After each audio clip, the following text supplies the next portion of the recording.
بسم اللہ الرحمن الرحیم اقترب للناس حسابهم وهم في غفلة معرضون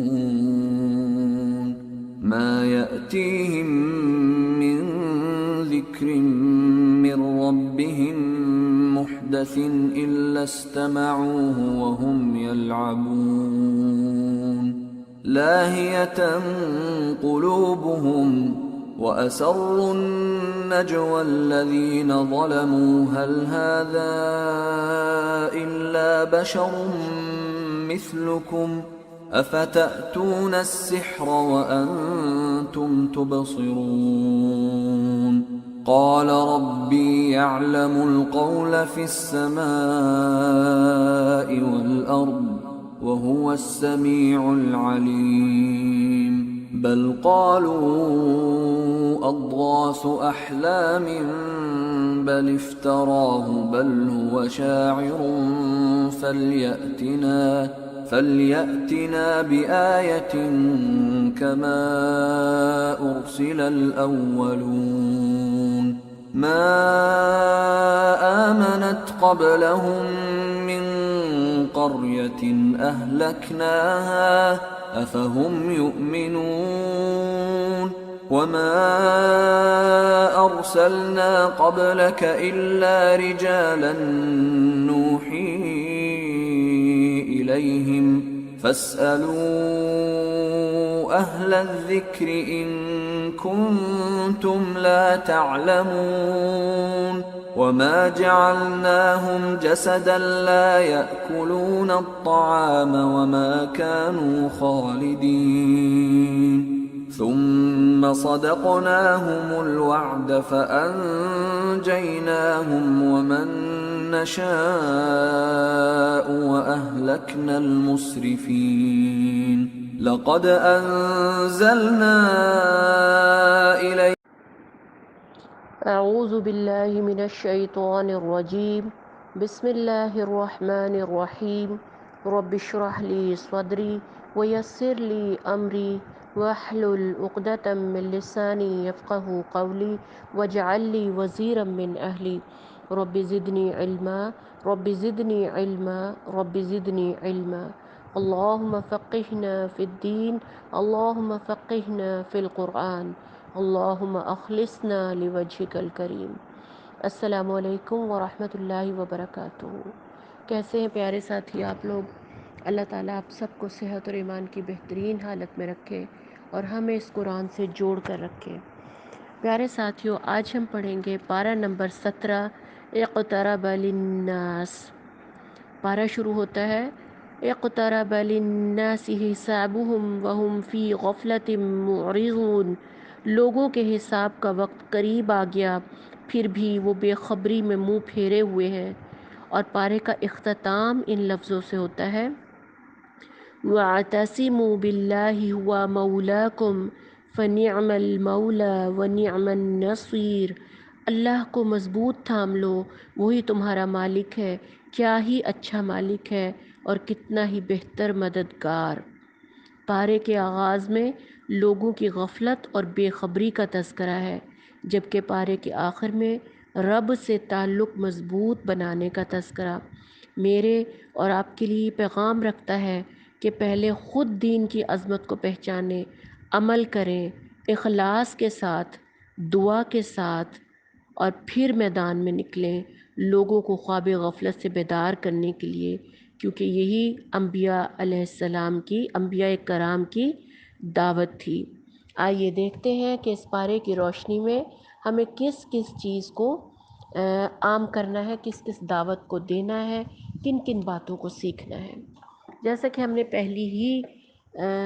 پہلی آیت سے ہی ہم دیکھ رہے ہیں کہ اللہ تعالیٰ کیا فرماتے ہیں کہ قریب آ لگا ہے لوگوں کے حساب کا وقت۔ تو وہ وقت ہر فرد کی موت بھی ہے جو ہر شخص کے سر پر لٹک رہی ہے۔ جب بھی کوئی شخص مرتا ہے اس کی قیامت تو اسی وقت وارد ہو جاتی ہے نا۔ سبھی کے پاؤں قبر میں لٹک رہے ہیں۔ حضرت اسرائیل کے ایک دھکے کی دیر ہے کہ دنیا ہاتھ سے چھٹ جائے گی۔ یعنی ہر تازہ نصیحت کو ہم بتکلف سنتے ہیں اور کھیل میں پڑے رہتے ہیں، ہمارا حال تو یہ ہے، اور دل جو ہے وہ دوسری ہی فکروں میں ہر وقت لگا رہتا ہے۔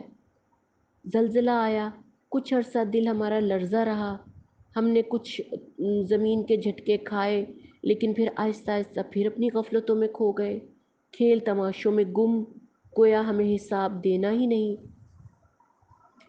ایک حدیث دیکھتے ہیں، نبی صلی اللہ علیہ وسلم نے فرمایا، اپنی شہادت کی انگلی اور وسطی انگلی کی طرف اشارہ کرتے ہوئے فرمایا، میں اور قیامت ایسے ہیں جیسے یہ دو انگلیاں۔ اسے بخاری نے روایت کیا۔ ایک اور جگہ پر نبی صلی اللہ علیہ وسلم نے فرمایا، جو شخص مر گیا اس کی قیامت قائم ہو گئی۔ ایک اور جگہ پر آپ صلی اللہ علیہ وسلم نے فرمایا، آدم کی موت اس کی گدی میں ہے اور اس کی امیدیں یہاں اور وہاں ہیں، یعنی انسان اپنی موت سے غافل ہے۔ آگے چلتے ہیں، قرآن میں میرا ذکر ہے، یہ ہمیں پتہ چلتا ہے آیت نمبر 10 سے۔ آیت نمبر 10 کا ترجمہ ہے، یقیناً ہم نے تمہاری جانب کتاب نازل فرمائی ہے جس میں تمہارے لیے ذکر کیا، پھر بھی تم عقل نہیں رکھتے۔ کیسی بات ہے، کیسی خوفناک بات ہے، حدیث قدسی ہے۔ حدیث قدسی کا کیا مطلب؟ اللہ پاک فرماتے ہیں، اے بنی آدم، میں نے تیرے لیے کائنات بنائی اور تجھے میں نے اپنے لیے پیدا کیا۔ سبحان اللہ، یہ دنیا ہمارے لیے بنی ہے اور ہم اپنے پیارے رب کے لیے بنے ہیں۔ سوچنے کی بات ہے۔ اب ہم یہ دیکھتے ہیں کہ ٹی وی میں نام آ جائے، یوٹیوب میں آ جائے، خبروں میں آ جائے، اخبار میں آ جائے، ہم کیسے فخر سے ذکر کرتے ہیں اور ڈھونڈ ڈھونڈ کے ان جگہوں کو کاٹ کاٹ کے وہ اخبار ہم رکھ لیتے ہیں کہ اس میں تو میرا ذکر ہے، جبکہ قرآن جس میں کہ میرا ذکر ہے، میری ضروریات، میری ذات، میری فلاح و بہبود، میری معاملات زندگی کی بات ہو رہی ہے، لیکن مجھے اس سے کوئی دلچسپی ہی نہیں ہے۔ بس پڑھ لیتے ہیں عربی میں قرآن، مجھے اس کے سمجھنے اور سوچنے کی ضرورت ہی نہیں ہے کہ ہم نے کیا طے کر لیا آخر اپنی زندگی کے لیے، کیوں ہم اس غفلت میں پڑے ہوئے ہیں۔ اگر ہمارا ذکر ہے تو دیکھیں نا کہ ہمارا کیا ذکر ہے، کس بات پہ ہمارا ذکر کیا گیا ہے۔ یہ ذکر ہی تو ہے، اللہ نے کہہ تو دیا کہ تمہیں میں نے اپنے لیے پیدا کیا، اپنی عبادت کے لیے، اپنے ذکر کے لیے۔ تو انشاءاللہ آج ہمیں خاص جذبے اور ایک خاص سوچ کے لیے ہم قرآن پڑھیں گے، اور آج کی جو سورہ انبیاء شروع ہوئی ہے اس بارے میں دو ہی صورتیں ہوں گی، سورہ انبیاء اور سورہ حج۔ اور سورہ انبیاء میں بہت ساری دعائیں ہیں، تو آپ کا ذکر ہے، آپ اپنی مصیبتوں کا حل، دنیاوی ضرورتوں کا حل ان دعاؤں میں ڈھونڈیے گا، تلاش کیجیے گا، ذرا غور سے سنیے گا۔ آگے کیا جی؟ آگے ہے آیت نمبر 20 سورہ انبیاء، اور اس میں ہم دیکھتے ہیں، یسبحون اللیل والنہار لا یفترون، وہ دن رات تسبیح بیان کرتے ہیں اور ذرا سی بھی سستی نہیں کرتے۔ یہ کن کی بات ہو رہی ہے؟ یہ فرشتوں کی بات ہو رہی ہے، یعنی فرشتے شب و روز یعنی بغیر سانس لیے ہر وقت اللہ کی تسبیح کرتے ہیں۔ یہی سوال عبداللہ بن حارث نے کعب رضی اللہ عنہ سے کیا، کعب بن احبار سے، تو انہوں نے جواب دیا، کیا تمہارا کوئی کام تمہیں سانس لینے سے روکتا ہے؟ کعب بن احبار نے کیا جواب دیا؟ کیا تمہارا کوئی کام تمہیں سانس لینے سے روکتا ہے؟ فرشتوں کے لیے تسبیح ایسے ہی ہے جیسے ہمارا سانس لینا یا پلک جھپکنا، یعنی ہر حال میں وہ تسبیح کرتے ہیں۔ اللہ نے ہمیں کیوں دی فرشتوں کی مثال؟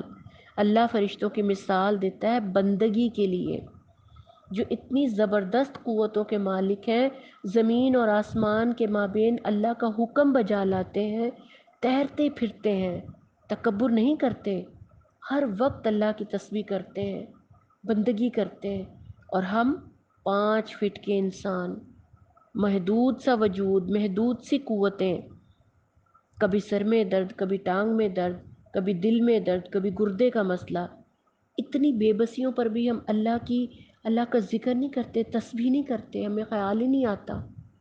کس دنیا میں گم ہیں ہم؟ یہ سورہ انبیاء جو ہے نا، بڑا دل سے سمجھنے کی ضرورت ہے آپ کو۔ آیت نمبر 29 اور 28 میں اللہ کے لیے لوگ اولاد تجویز کرنے سے باز نہیں آتے، اس چیز کا ذکر کیا گیا ہے کہ یہ شرک کی بدترین نوعیت ہے، اس سے ہمیں بچنا ہے۔ یعنی اللہ کے لیے اولاد کوئی نہیں ہے، شیطان آمادہ کرتا ہے شرک کرنے پر، کبھی نبیوں کو اولاد ٹھہرایا، کبھی فرشتوں کو، کبھی عیسیٰ علیہ السلام کو، کبھی عزیر علیہ السلام کو، استغفر اللہ۔ آتے ہیں جی آیت نمبر 35، بہت ہی خوبصورت آیت، کل نفس ذائقۃ الموت، ہر جاندار موت کا مزہ چکھنے والا ہے، ہم بطریق امتحان تم میں سے ہر ایک کو برائی اور بھلائی میں مبتلا کرتے ہیں اور تم سب ہماری طرف ہی لوٹائے جاؤ گے۔ یعنی برے حالات کا امتحان ہونا ہے تو کیا اچھے حالات کا بھی امتحان ہوگا؟ یہ سوال ذہن میں پیدا ہوتا ہے نا، تو جواب کیا ہے؟ ہر حالت میں امتحان ہے، کسی کو دے کر آزمایا جا رہا ہے، کسی سے لے کر آزمایا جا رہا ہے۔ نعمتوں اور خوشحالیوں کی آزمائش زیادہ مشکل ہے، بہکنے، بھٹکنے، بھولنے کے اسباب نعمتوں میں زیادہ ہوتے ہیں۔ اسی پر سیدنا عمر رضی اللہ عنہ نے فرمایا، ہم تکلیفوں میں مبتلا کیے گئے، اس پر تو ہم نے صبر کر لیا، لیکن جب راحت اور عیش میں مبتلا کیے گئے تو اس پر صبر نہ کر سکے، یعنی اس کے حقوق ادا کرنے میں ثابت قدم نہ رہ سکے۔ آگے چلتے ہیں جی، دنیا میں تو اسلام پسندوں اور اسلام کا خوب مذاق اڑایا جاتا ہے۔ یہ آیت نمبر 41 ہمیں کیا بتا رہی ہے؟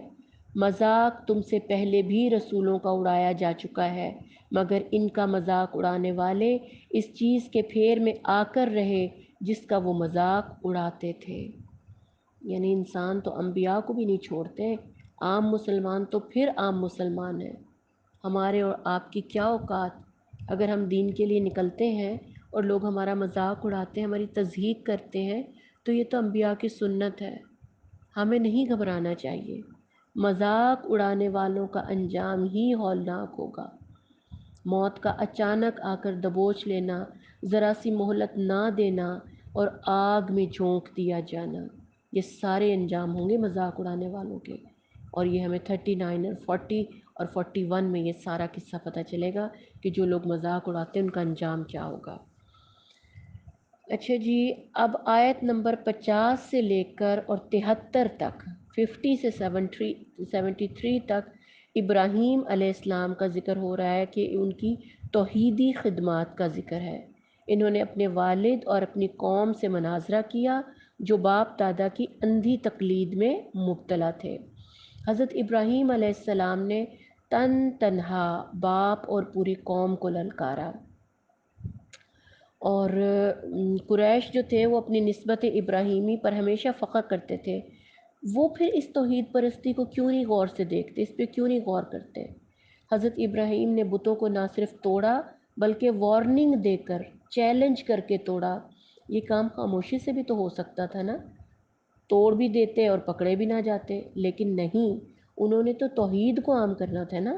یہ سب کچھ انہوں نے انہوں نے جا کے جب بتوں کو توڑا، اور ابراہیم کی کہانی کیا ہے؟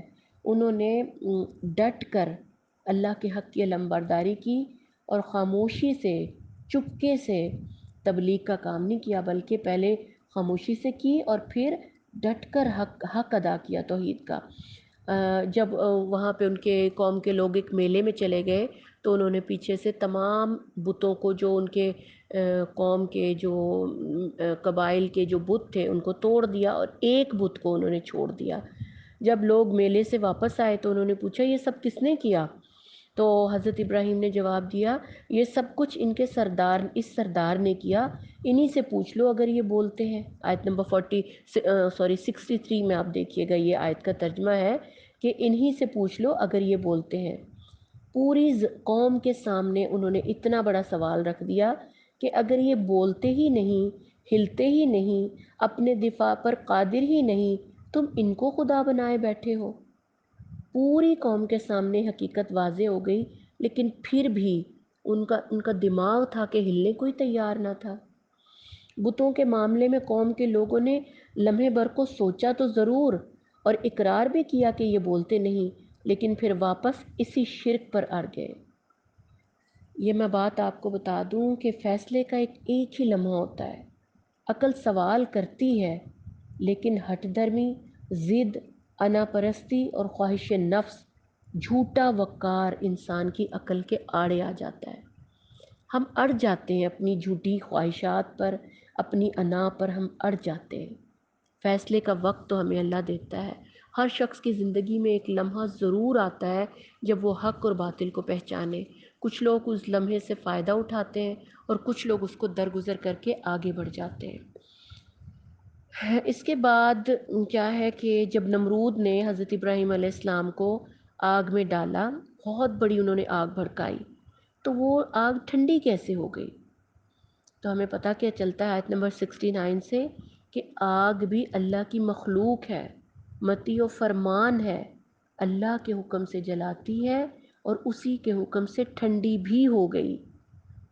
آگ اس شے کو جلاتی ہے جس کا درجہ حرارت آگ سے کم ہو۔ سیدنا ابراہیم علیہ السلام کے ایمان کی حرارت اتنی تھی کہ آگ اس کے سامنے ٹھنڈی پڑ گئی، اللہ کے حکم سے جلانا ہی بھول گئی۔ حضرت ابراہیم علیہ السلام کو اللہ نے غیر معمولی انعامات سے نوازا۔ حضرت ابراہیم کو ہر آزمائش میں کامیابی اور سرخروئی بھی غیر معمولی ملی۔ اللہ سے بیٹا مانگا تو اللہ نے 2 بیٹے دیے، دونوں نبی، آگے پوتے پڑ پوتے بھی نبی ہوئے، اور سیدنا اسماعیل علیہ السلام کی نسل تک نوازی گئی۔ بے شمار انعامات سے اولاد کا یہ انعام بے مثل تھا جو کہ نبی صلی اللہ علیہ وسلم کی صورت میں ہمیں ملا۔ تو یہ تھی حضرت ابراہیم علیہ السلام کی کہانی۔ یہ انبیاء سورت کا نام ہی اس طرح ہے کہ اس میں بے شمار انبیاء کے قصے، چھوٹا چھوٹا ذکر ہے، اور میں بھی کوشش کر رہی ہوں کہ آڈیو لمبی نہ ہو اور چھوٹے چھوٹے واقعات کی صورت میں آپ کو سارے واقعات بتانے کی کوشش کرتی ہوں۔ اس کے بعد جی آپ کا ذکر ہے حضرت داؤد علیہ السلام اور حضرت سلیمان علیہ السلام کا، اور اللہ تعالیٰ نے حضرت سلیمان علیہ السلام کی بہت رہنمائی فرمائی تھی اور مقدمات کے فیصلوں میں ان کو عقل دی، اور انہوں نے بہترین فیصلے سنائے، اور خاص طور پہ ایک خاص مقدمہ تھا جس میں کہ حضرت سلیمان علیہ السلام کا فیصلہ صحیح قرار دیا گیا۔ اسی طرح آپ صلی اللہ علیہ وسلم ہماری رہنمائی فرماتے ہیں کہ اگر حاکم اپنی حد تک صحیح فیصلہ کرنے کی پوری کوشش کرے اور صحیح فیصلہ کر دے تو اس کے لیے دوہرا اجر ہے۔ غلط فیصلے کی صورت میں اکہرا اجر ہے، یعنی وہ کوشش کرے، نیت اس کی صحیح ہو اور فیصلہ صحیح ہو تو دوہرا اجر، لیکن غلطی سے اگر غلط فیصلہ کر دے تو اکہرا اجر۔ اور یہی معاملہ انبیاء کا ہے جو علم اور وحی الہی کی روشنی میں فیصلہ فرماتے تھے۔ عام انسانوں کو لیکن تنبیہ کیا کی گئی کہ علم کے بغیر لوگوں کے مابین فیصلے کرنے والا جہنمی ہے، اور جو حق کو پہچاننے کے باوجود خلاف حق فیصلہ دے وہ بھی جہنمی ہے۔ اسے ابو داؤد نے روایت کیا۔ لیکن آج افسوس کا مقام ہے، ہماری عدالتوں کا کیا حال ہے، اس میں کیے جانے والے فیصلے کیسے ہوتے ہیں، یہ ہمیں سوچنا پڑے گا۔ اللہ تعالیٰ بچائے ایسی بری موت سے اور اللہ کے قہر سے، جو اللہ نے ہمیں حق بھی بتا دیا، ہمارا انجام بھی بتا دیا، پھر بھی ہم نہیں مانتے۔ آگے چلتے ہیں جی، آیت نمبر 79 میں بہت ہی خوبصورت ذکر ہے حضرت داؤد علیہ السلام کا کہ اللہ تعالیٰ نے حضرت داؤد علیہ السلام کو غیر معمولی حسن صوت سے نوازا تھا۔ حسن صوت یعنی خوبصورت آواز سے نوازا تھا، اور آپ علیہ السلام کے ساتھ پہاڑ اور پرندے بھی تسبیح دہراتے تھے۔ ایک دفعہ حضرت ابو موسیٰ اشعری رضی اللہ عنہ نہایت خوش الحانی سے تلاوت کر رہے تھے۔ نبی صلی اللہ علیہ وسلم کا ادھر سے گزر ہوا، آپ ٹھہر گئے اور تلاوت سنتے رہے۔ جب تلاوت ختم ہوئی تو آپ صلی اللہ علیہ وسلم نے فرمایا، اس شخص کو حضرت داؤد کی خوش الحانی کا ایک حصہ ملا، حضرت ابو موسیٰ اشعری کو۔ اسی طرح حضرت ابو ہریرہ روایت کرتے ہیں کہ نبی صلی اللہ علیہ وسلم نے فرمایا، حضرت داؤد علیہ السلام پر زبور پڑھنا اتنا آسان کر دیا گیا تھا کہ آپ گھوڑے کی زین کسنے کا حکم دیتے اور ابھی زین پوری طرح کسی بھی نہ جاتی کہ آپ زبور پڑھ چکے ہوتے۔ سبحان اللہ۔ آگے آتا ہے قصہ حضرت ایوب علیہ السلام کا، کہ حضرت آیت نمبر 83، حضرت ایوب علیہ السلام کو شدید ترین بیماری ہوئی اور دعا انہوں نے اتنی سادی مانگی جس میں کوئی کراہ اور اذیت نہیں۔ سبحان اللہ۔ کیا ہوا تھا جی؟ حضرت ایوب کا صبر ہی ضرب المثل ہے، شکوہ نہ شکایت، بس چھوٹی سی عرض اپنے رب کے سامنے رکھ دی، ربی انی مسنی الضر وانت ارحم الراحمین، اے میرے رب مجھے بیماری لگ گئی ہے اور تو ارحم الراحمین ہے، تو ارحم الراحمین ہے۔ اسے یاد کر لیجیے، یہ بہت خوبصورت دعا ہے۔ چاہے آپ کے سر میں درد ہی کیوں نہ ہو، گھٹنوں میں درد، ٹانگوں میں درد، کہیں کچھ ہو، کوئی بیماری لگ جائے، آپ اٹھتے بیٹھتے یہ دعا مانگا کریں۔ یہ ہمارے نبی کی دعا ہے، حضرت ایوب کی دعا ہے، آپ اس کو یاد کریں۔ انتہائی سادگی کے ساتھ لیکن بہت مؤثر دعا ہے یہ۔ اللہ تعالیٰ نے ان کی دعا قبول فرمائی، تکلیف بھی دور فرمائی اور اہل و عیال اور رحمت سے بھی نوازا۔ یہ بھی ایک مثال ہے کہ شدید ترین جسمانی تکلیف بھی ایک نبی ہی نے اٹھائی۔ آگے قصہ آتا ہے آیت نمبر 87، حضرت یونس علیہ السلام کا، کہ یونس علیہ السلام کو مچھلی والے کا لقب کیوں ملا۔ حضرت یونس کی قوم بھی دوسرے انبیاء کی قوم کی طرح سرکش اور نافرمانی پر اڑی ہوئی تھی، اور لیکن اللہ کیا کرتا ہے، اللہ کی کیا ہے کہ جی اللہ تعالیٰ پہلے قوم کی مہلت ختم کر دیتا ہے، پھر نبی کو وہاں سے اس قوم کے مسلمانوں کو لے کر نکل جانے کا حکم دیتا ہے۔ یعنی جب بھی کسی قوم پر اللہ نے عذاب دینا ہونا تو پہلے اللہ تعالیٰ اس قوم کو مہلت دیتا ہے، پھر اس قوم کے نبی کو پیغام دیتا ہے کہ یہاں سے صرف مسلمانوں کو لے کر نکل جاؤ، اور جو کافر ہیں، نافرمان ہیں، وہ وہیں ان کو اللہ تعالیٰ سزا دیتا ہے، باقی عوام اللہ کے عذاب کی گرفت میں آ جاتی ہے۔ حضرت یونس علیہ السلام باضابطہ اللہ کا حکم نازل ہونے سے پہلے ہی قوم کی نافرمانیوں پر ناراض ہو کر انہیں چھوڑ کر نکل گئے تھے۔ اس پر سمندر میں اللہ کے اذن سے مچھلی نے ان کو نگل لیا تھا، اسی لیے ان کو ذوالنون یا صاحب الحوت کہتے ہیں۔ حوت عربک میں مچھلی کو کہا جاتا ہے نا۔ تو یہ جو آیت کریمہ ہے نا، یہ حضرت یونس علیہ السلام کی دعا ہے، لا الہ الا انت سبحانک انی کنت من الظالمین۔ کتنی پیاری دعا ہے۔ حضرت یونس علیہ السلام نے اپنی خطا، اپنی غلطی پر مغفرت کے لیے مچھلی کے پیٹ کے اندر ہی بے قرار ہو کر اپنے رب کو پکارا، اور حضرت آدم علیہ السلام کی طرح یہ بھی دعائے استغفار تھی۔ یہ جو ہے نا لا الہ الا انت سبحانک انی کنت من الظالمین، یہ انتہائی عجز اور انکساری اور خطا کا اقرار۔ کیا اقرار؟ اللہ تعالیٰ ہو گئی ہے نا مجھ سے غلطی، ہو گئی نا مجھ سے غلطی، اللہ معاف کر دے، میں ظالموں میں سے ہوں، پر تو معاف کرنے والا ہے، تو میرا پیارا رب ہے۔ اسی طرح حضرت یونس علیہ السلام نے گڑ گڑا کر پکارنے کی کیفیت میں اللہ کو پکارا تھا، جس پر اللہ تعالیٰ نے ان کو نجات فرمائی۔ بلا شبہ کلمات استغفار میں یہ نہایت مؤثر اور عمدہ دعا ہے، لیکن ہمارے ہاں کیا کیا جاتا ہے کہ ہمارے ہاں اس کی تسبیحیں بنا لی ہیں اور 1.25 کا ہم نے وظیفہ بنا لیا، اور کچھ لوگ تو یہ بھی کہتے ہیں کہ یہ بڑا گرم وظیفہ ہے۔ اللہ کے بندو سنبھلو، خاص طور پر خواتین یہ زیادہ اس میں کرتی ہیں جناب، یہ بدعات کے زمرے میں آتی ہیں کہ تعداد متعین کر کے محلے بھر کی خواتین کو اکٹھے کر لیں اور پھر گھنٹوں گٹھلیاں پڑھتے رہیں، تسبیحاں پڑھتے رہیں۔ جو گھر والے ہیں جنہوں نے دعا منگوانی تھی وہ سموسے تل رہی ہیں، اور جو محلے والی ہیں وہ پڑھ رہی ہیں۔ کیا وہ گڑ گڑا کے آپ کے لیے پڑھ سکتی ہیں؟ معافی تو انسان نے خود مانگنی ہوتی ہے یا دوسروں سے منگوانی ہوتی ہے؟ آپ عقل سے کیوں نہیں بات کو سمجھتے، کیوں نہیں عقل سے کام کیوں نہیں لیتے؟ دعائیں اور استغفار جو ہے وہ جنتر منتر کی طرح پڑھنے کی کوئی چیز نہیں ہوتی، بلکہ تنہائی میں عاجزی سے گڑ گڑا کر، رو رو کر اللہ سے مانگنے کی چیز ہے۔ ہم کیا کرتے ہیں، ہم دعا مانگتے نہیں بلکہ پڑھتے ہیں اور لوگوں سے پڑھواتے ہیں۔ ایسا نہیں ہے۔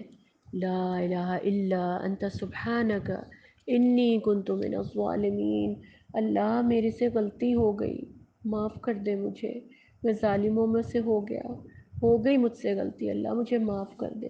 کتنی پیاری دعا ہے، اس کو ضرور یاد کریں آپ۔ اور اس وقت مجھے ایک حدیث کا مفہوم یاد آ رہا ہے، مجھے اس وقت صحیح نہیں ہے لیکن میں ویسے ہی مطلب آپ کو بتا دیتی ہوں کہ جو 3 دفعہ محبت سے گڑ گڑا کر اللہ سے یہ دعا پڑھ کر کوئی بھی دعا مانگے گا تو انشاءاللہ تعالی اللہ تعالیٰ اس کی دعا قبول فرمائیں گے۔ آگے چلتے ہیں جی، آیت نمبر 88۔ اس سے ہمیں کیا پتہ چلتا ہے؟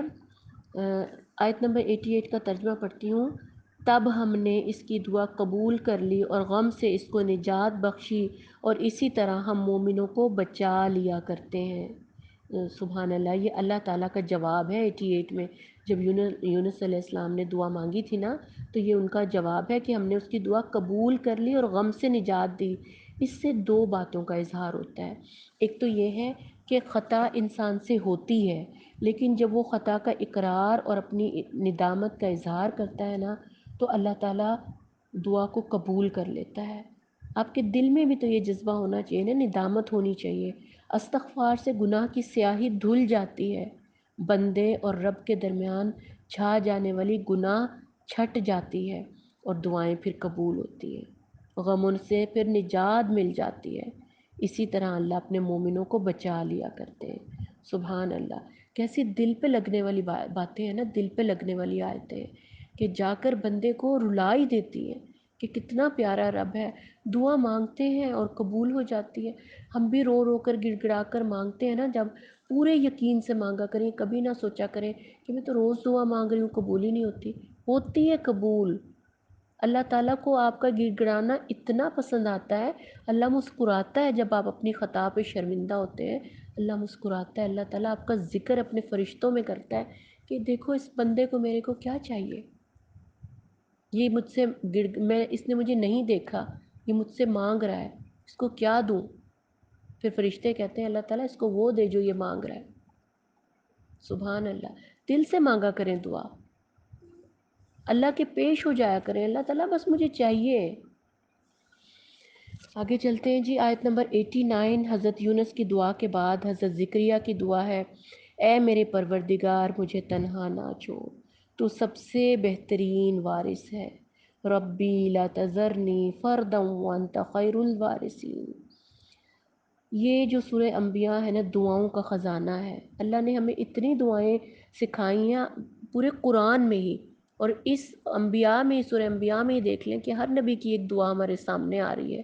میری گزارش ہے آپ ان تمام دعاؤں کو یاد کیجیے گا اور اللہ کے حضور بس پیش ہو جائیں۔ اللہ اس سے بہتر الفاظ اور کیا ہوں گے جو ہمارے نبیوں نے ہمیں سکھائیں، اور نبی اپنی طرف سے کچھ بھی نہیں کہتے، ہر چیز ان کے پاس وحی کے ذریعے آتی ہے۔ یعنی اللہ نے یہ دعائیں ہمیں سکھائی ہیں کہ ان الفاظ سے دعائیں مانگو۔ اس کے بعد کیا ہے کہ دونوں نبیوں کی دعائیں قبول ہوئیں، معجزانہ طور پہ قبول ہوئیں، یعنی مچھلی کے پیٹ میں زندہ رہے اور نکل آئے، اور حضرت زکریا کو معجزے کے طور پر اولاد دی۔ راز کیا ہے؟ ان کی دعائیں کیسے قبول ہو گئی؟ اصل بات اللہ نے ساتھ ہی بتا دی ہمیں۔ کیا؟ آیت نمبر 90 دیکھیے آپ کہ دعاؤں کی قبولیت کا اصل راز کیا ہے کہ یسارعون فی الخیرات، نیکی کے کاموں میں دوڑ دھوپ کرتے تھے، اللہ کو رغبت اور خوف سے پکارتے تھے، اللہ کے آگے جھکے ہوتے تھے۔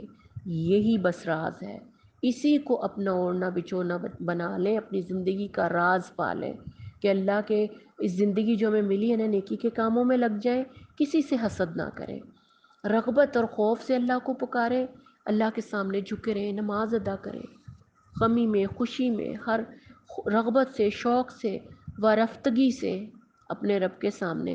اللہ سے ہم محبت نہیں کرتے، خشیت کرتے ہیں، جس میں خوف بھی ہے اور محبت بھی ہے۔ اللہ سے ہم نے خشیت کرنی ہے۔ آگے چلتے ہیں جی، آخری پیراگراف، اس صورت کا آخری پیراگراف ہے۔ آڈیو تھوڑی لمبی ہو گئی ہے لیکن آپ کو بتانا تو ہے میں نے کہ آیت نمبر، اس میں کیا ہے جی، آخرت کا نقشہ تھوڑا کھینچا گیا ہے کہ جو لوگ غفلت میں پڑے ہوئے ہیں ان کے ساتھ کیا ہونا ہے، اور ان کو خطا کاری کا نتیجہ کیا ہوگا، کہ جن کے لیے وعدہ ہے کہ وہ اس عذاب کی سرسراہٹ تک نہ سنیں گے، اور ہم ایک حدیث کا دیکھتے ہیں کہ قیامت اس وقت تک قائم نہ ہوگی جب تک اس کی 10 علامتیں ظاہر نہ ہو جائیں۔ ان 10 علامتوں میں سے ایک علامت یاجوج اور ماجوج کا نکلنا ہے۔ حضرت عبداللہ بن عمر بن عاص روایت کرتے ہیں کہ نبی صلی اللہ علیہ وسلم نے فرمایا، قیامت ان لوگوں پر قائم ہوگی جو اللہ تعالیٰ کی مخلوق میں بدترین لوگ ہوں گے۔ قیامت آنے سے پہلے نیک لوگوں کو اٹھا لیا جائے گا۔ یہ اس کا آخری پیراگراف ہے اور سوچنے کی بات ہے۔ یہاں پر سورہ انبیاء ختم ہوتی ہے۔ ہاں جی، پارے کی دوسری سورہ شروع ہوتی ہے سورۃ الحج، ٹھیک ہے جی۔ اور اس میں بالکل شروع میں ہی آپ آیت نمبر 3 اور 4 پڑھیے، اور اس کے بعد آیت نمبر 5 میں خاص طور پر اللہ تعالیٰ ہمیں اپنی اوقات یاد دلا رہا ہے کہ تمہیں اللہ نے کیسے تخلیق کیا اور پھر کیسے ارذل العمر سے محفوظ رکھا، محفوظ رکھنے کی دعا بھی ہمیں سکھائی ہے۔ خیر ہمیں یہیں پہ اچھا جی، ہمیں کیسے، ہماری کیا اوقات ہے، یہ ہم ذرا ایک حدیث سے دیکھ لیتے ہیں۔ حضرت انس رضی اللہ عنہ روایت کرتے ہیں، نبی صلی اللہ علیہ وسلم نے فرمایا، اللہ تعالیٰ نے عورت کے رحم میں ایک فرشتہ مقرر کر رکھا ہے جو کہتا ہے، پروردگار اب نطفہ پڑا، اب خون بن گیا، اب لوتھڑا بن گیا۔ پھر جب اللہ تعالیٰ پیدائش کے لیے فیصلہ کر لیتے ہیں تو فرشتہ پوچھتا ہے، یہ مرد ہے یا عورت، نیک ہے یا بد، اس کی روزی کیا ہے، اس کی عمر کتنی ہے۔ اس طرح ماں کے پیٹ ہی میں اس کے متعلق سب کچھ لکھ دیا جاتا ہے۔ سبحان اللہ۔ اور اللہ تعالیٰ یہ ساری باتیں ہمیں اس پیارے قرآن میں ہمیں بتا رہے ہیں، ہمیں سب کچھ۔ دیکھیں کتنا آج ہم 17ویں پارے پر پہنچ گئے، ایک بھی پارہ ایسا نہیں تھا جس میں کوئی لایانی باتیں ہوں، کس میں صرف قصے کہانیاں ہوں۔ قصے کہانیاں بھی ہیں تو کس قدر سیکھنے کو ہے، ایک جیسے ایک ایک آیت، ہر پارے میں کتنی آیتیں ہیں ہمارے سیکھنے کے لیے۔ آگے چلتے ہیں آیت نمبر 10۔ آیت نمبر 10 میں کیا ہے جی؟ کہ کنارے پر رہ کر بندگی نہیں کرنی ہم نے۔ یہ منافق کی زندگی کی ایک جھلک ہے۔ آیت نمبر 10 دیکھیں گے نا، جو کنارے پر رہ کر بندگی کرتا ہے وہ منافق کی زندگی ہوتی ہے، جو مفادات کا بندہ ہوتا ہے۔ اور مدینہ میں بھی منافقین کا رویہ یہ تھا کہ اسلام لانے کے بعد مال اولاد میں ترقی ہو گئی تو یہ دین اچھا، اور اگر نہ ہوئی تو مصیبت آ پڑی، اور آزمائے گئے تو یہ دین برا ہے۔ اللہ آیت نمبر 10 میں ہمیں منافق کی بیچارگی بتا رہا ہے کہ فائدوں کی تلاش میں دنیا اور آخرت دونوں گنوا بیٹھتا ہے، سڑک کے بیچوں بیچ چلتا ہے، نہ پورا اس طرف اور نہ پورا اس طرف، نہ ایمان پہ نہ کفر میں، دونوں کے بیچ معلق رہتا ہے اور ہانپ جاتا ہے، پھر کہیں کا نہیں رہتا۔ پھر ہم دیکھتے ہیں کہ جی آیت نمبر 19 سے لے کر 22 تک 2 فریقوں کی بات ہو رہی ہے۔ بڑی خاص باتیں ہیں یہ، اہل شرک کا انجام اور اہل توحید کا انجام آپ کو آیت نمبر 19 سے 22 تک ملے گا۔ یہ دراصل ایمان اور کفر کے علمبرداروں کے درمیان یعنی مقابلہ کہہ لیں۔ مارکا چاہے فرعون اور موسیٰ کو ہو، ابو جہل یا نبی صلی اللہ علیہ وسلم کا ہو، اور صلاح الدین ایوبی یا رچرڈ شیردل کا ہو، تاریخ گواہ ہے کہ یہ ایک کہانی ہے 2 متضاد زندگی کے چلن کی اور 2 متضاد انجام کی۔ اہل شرک کا انجام کیا ہے؟ آگ کے لباس، سروں پر کھولتا ہوا پانی، لوہے کے گرز اور جہنم کی قید۔ جبکہ اہل توحید کا انجام ہوگا باغات، نہریں، سونے کے کنگن، موتی، ریشم کے لباس۔ اور اللہ تعالیٰ سے دعا ہے اللہ تعالیٰ ہمیں اہل توحید میں سے کرنا، ہمیں اچھے انجام پر خاتمہ کرنا۔ اللہم انی اسألک حسن الخاتمہ۔ اس کے بعد چلتے ہیں جی آگے حج کی بات آ رہی ہے کہ اللہ تعالیٰ نے حج میں فائدے بھی رکھے ہیں، اور اس سے ہمیں روحانی فائدے بھی ملتے ہیں، دنیاوی فائدے بھی ملتے ہیں، دونوں طرح کے۔ اللہ تعالیٰ تو ہمیں احادیث کے ذریعے بتاتا ہے کہ حج اور بار بار حج اور عمرے کرنا غربت کو دور کرتا ہے، لیکن ہم سمجھتے ہیں کہ شاید ہمارا تو پیسہ ہی بڑا لگ رہا ہے، ہم تو غریب ہو جائیں گے حج اور عمرے کرنے سے۔ یہ جو آپ شادی بیاہوں پر اتنے اسراف کرتے ہیں، موت پہ اتنے اسراف کرتے ہیں، اور تو اس وقت نہیں آپ کو فاقہ کشی کی یا پیسہ کم ہونے کی فکر ہوتی۔ اللہ کی راہ میں خرچ کیا ہو تو وہ تو بڑھا کر لوٹاتا ہے ہمیں، اور اللہ کے رسول کی حدیثیں جھوٹی نہیں ہوتی جو ہمیں بتا رہی ہیں کہ آپ غربت کو اگر دور کرنا ہے تو بار بار حج اور عمرے کریں، تو ہم نے تو بس اسی پہ یقین کرنا ہے۔ اس کے بعد ہے جی ہمیں پتہ چل رہا ہے کہ قربانی کیا صرف حج والوں کے لیے واجب ہے؟ ہرگز نہیں، قربانی تمام صاحب استطاعت مسلمانوں کے لیے واجب ہے، وہ جہاں بھی ہوں۔ یہ سنت ابراہیمی ہے اور ہر صورت میں ہمیں کرنی ہے شکرانے کے طور پر۔ آیت نمبر 37 میں یہ سارا ہمیں پتہ چل جائے گا۔ اب ہم کیا کرتے ہیں کہ قربانی تو ہم اللہ کے نام کی ہم نے کر دی ادا، اب ہم گوشت کا کیا کریں؟ گوشت ہمارے کس کام کا ہے؟ اللہ تعالیٰ کو قربانیوں کے گوشت نہیں پہنچتے، نہ ان کے خون، بلکہ اسے تمہارے دل کی پرہیزگاری پہنچتی ہے کہ آپ نے کس طرح دل کی گہرائیوں سے قربانی کی، کس محبت سے، کس نیت سے قربانی کیا آپ نے۔ ابراہیم سے سیکھیں، حضرت ابراہیم علیہ السلام نے اپنی محبوب ترین متاع اپنا بیٹا قربان کرنے کو پیش کر دیا، اور ہم بکرا بھی صحیح طور پہ قربان نہیں کر پاتے، وہ بھی ہم تقویٰ سے نہیں کرتے، عزیز رشتہ داروں کو دینے کے بجائے اور اس کا غلط تقسیم کرتے ہیں، ہم اپنے من پسند جگہوں پہ اس کی تقسیم کرتے ہیں۔